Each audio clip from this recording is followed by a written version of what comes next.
महाराज जी, जैसे ही राजा जनक जी को 5 मिनट में परमात्मा की प्राप्ति हो गई थी, मैं ऐसा क्या करूं कि मुझे भी श्री जी के दर्शन 5 मिनट में हो जाएं?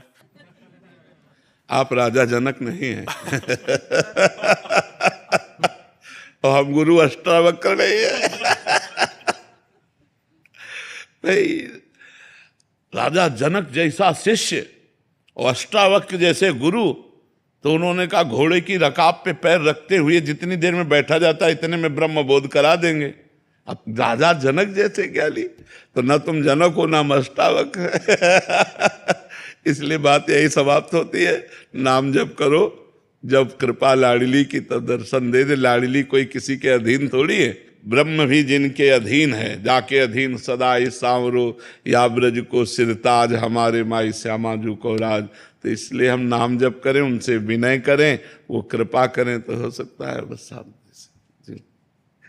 आयुषी शर्मा जी बना श्री हरिवंश। महाराज जी पहले मुझे मेकअप वगैरह का बहुत शौक था महाराज जी, और ऐसा लगता था खूब पैसा कमाऊं, बड़ा पद हो, सुंदर सुंदर भोग हो। महाराज जी जब से सत्संग सुना है और यहाँ आना शुरू किया है केली कुंज में, तो महाराज जी तब से मतलब ये कम हो गया है, और मतलब ऐसा हो गया कि अभी केवल और केवल भजन करना है, वृंदावन वास हो जाए, प्रभु की प्राप्ति हो जाए। महाराज जी अब बहुत बड़ी कृपा हुई है जो ऐसी बात आई है, बहुत बड़ी कृपा हुई। बस इस बात को परिपक्व कर लो, अपने हृदय में बैठ जाए। वृंदावन वास होए चाहे ना होए, लेकिन नाम ना छूटे। जहाँ नाम है वहीं प्रभु हैं।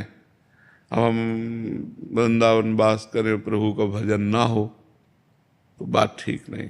हमको प्रधानता रखनी है पहली बात प्रभु के भजन की, कि हम जहाँ भी रहेंगे प्रभु का सुमिरन करेंगे। अब दूसरी बात अर्जी लगाते रहिए कि वृंदावन वास हो जाए, अगर श्री जी वृंदावन वास दे दें और फिर भजन हो तो और बढ़िया बात है। पर जहाँ भी रहे भजन परायण रहे। मनुष्य जीवन का उद्देश्य यही है कि हम अपने कर्तव्य कर्म का पालन करते हुए, ध्यान से सुनो, अपने कर्तव्य कर्म का पालन करते हुए भजन करके भगवान को प्राप्त कर लें। कहीं भागने की जरूरत नहीं, कहीं कुछ बदलने की जरूरत नहीं है। जो हो, जहाँ हो, जैसे हो, भगवान के हो, आप बस नाम जप शुरू कर दो, भगवान का सुमिरन करो, अच्छे कर्म करो, पवित्र भोजन करो, भगवान की कृपा हो जाएगी।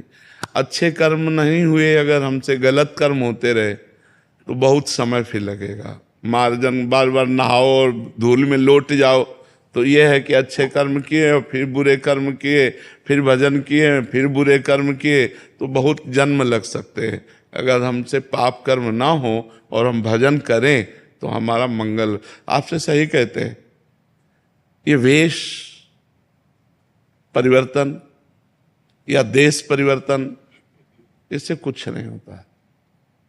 जब तक उद्देश्य परिवर्तन नहीं होता तब तक बात नहीं बनती। अगर हमारा उद्देश्य अंदर का बदल जाए, जैसे बच्चा बोला पहले उद्देश्य था शरीर श्रृंगार संसार सुख, अब हमारे अंदर लगता है कि मनुष्य जन्म की सार्थकता भगवत प्राप्ति, तो उद्देश्य बदल गया। अब आप नौकरी करो, पे व्यापार करो, कुछ भी करो, आपका उद्देश्य भगवत प्राप्ति है तो बढ़िया। अब जैसे उद्देश्य हो गया धन मान प्रतिष्ठा, तो अब आप चाहे बाबा जी बन जाओ, चाहे आप गृहस्थ रहो, वही चलेगा, क्योंकि उद्देश्य आपका धन बन गया ना, उद्देश्य आपका संसार बन गया। बस इसलिए हमें ये समझना है कि हमारा उद्देश्य ठीक हो जाए। भेष परिवर्तन, स्थान परिवर्तन खास बात नहीं है, खास बात है उद्देश्य परिवर्तन। और उद्देश्य जो बनावे उसकी सुरक्षा के लिए फिर वैसे ही आचरण करे, वैसे व्यवहार करे। ऐसे में शास्त्र स्वाध्याय करना, नाम जप करना, संयम से रहना, कोई पाप ना हो और खूब भजन करना, तो भगवान की प्राप्ति हो जाएगी। उद्देश्य परिवर्तन महान वस्तु है, स्थान परिवर्तन, भेष परिवर्तन इसका कोई खास विषय नहीं है।